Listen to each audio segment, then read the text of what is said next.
Welcome, ladies and gentlemen, to the very first .au Gaming Dota 2 Guide to Bounty Hunter.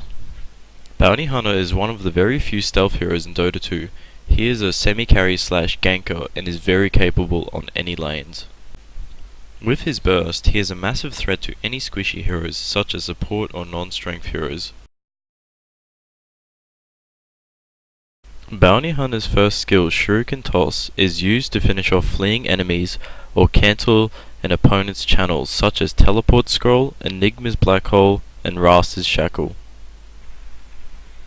Bounty Hunter's second skill, Janata, is a passive used to harass or last hit creeps. It offers a large crit and additional slow every few seconds. Shadow Walk, or also known as Wind Walk, is Bounty Hunter's bread and butter. It allows him to go invisible for a short period of time, offering extra backstab damage when attacking an opponent before the duration is over. Last but not least, Bounty Hunter's final skill, his ultimate Track. It allows him to keep vision of the target and in a small AoE gain additional movement speed as well as a gold bonus if the target dies to both allies and himself. Now, with a short summary of Bounty Hunter's many skills, here is the standard skill order. Picking up level 1 Shadow Walk for survivability, at level 2 Janata for harass / CSing, and at level 3 leveling up Wind Walk again. In some cases you can get Janata, but the more standard build is to get 2 levels of Wind Walk so the duration is 5 seconds longer than the cooldown, which can be used to full advantage in the suicide lane to leech as much XP as possible. Following this, at level 4 Shuriken is taken for the mini-stun and ranged nuke. Level 5 Shuriken is taken again for maximized damage, increasing it from 100 damage to 200 damage. As per usual, the ultimate Track is taken up at level 6. Track must be picked up whenever it is possible, because it offers a large gold boost to Bounty Hunter and his allies, as well as more armor reduction which Janata benefits highly from. After leveling Track, it is followed by maxing Janata till level 10. The reason to maxing Janata is because when maxed it leaves a 3-second gap to when the target is not slowed, and provides more DPS depending on how well your farm / levels are. Shuriken is not needed to be maxed because it costs too much mana, and at level 3 Shuriken only gains 50 bonus damage, so it is a waste to level up. 2 levels of Shuriken is enough to finish off the opponent. At level 10 Shuriken is taken up, followed by Track again at level 11, then to finally finish the last level of Shuriken to then moving on to maxing Shadow Walk, then grabbing a level of stats at 15 to finishing the last level of Track.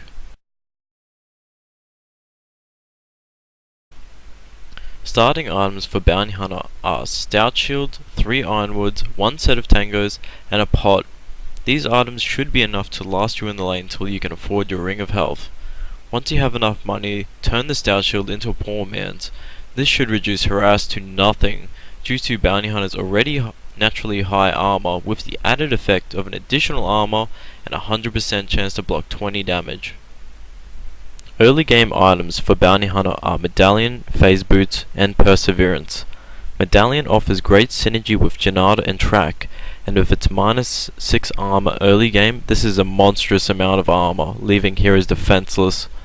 As for Phase Boots, it offers the most burst damage with the Janata and Medallion. Phase Boots has the same base movement speed as Power Shred, so Shadow Walk speed won't be affected. Bounty Hunter doesn't need the extra attack speed because he's all about burst. Targets will rarely stand and fight a Bounty Hunter 1v1. They will most likely will run, and this is where Phase Boots really shine. It offers mass movement speed with Track as well as the ability to phase through units.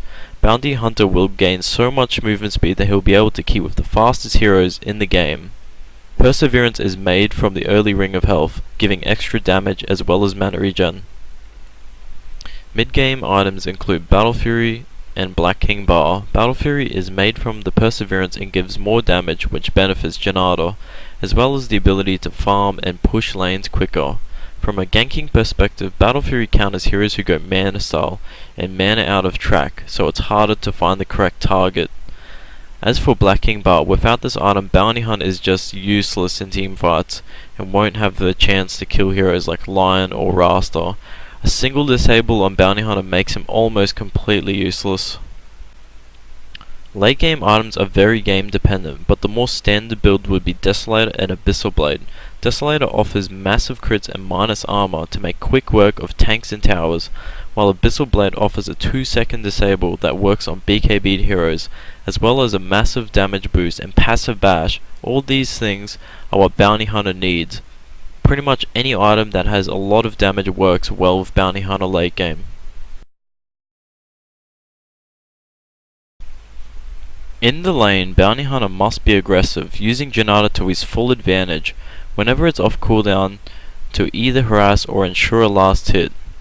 Using Windwalk, then waiting till it's about to come off cooldown, then hitting is an easy way to score some cheap damage on the opponent you're laning against without taking any yourself.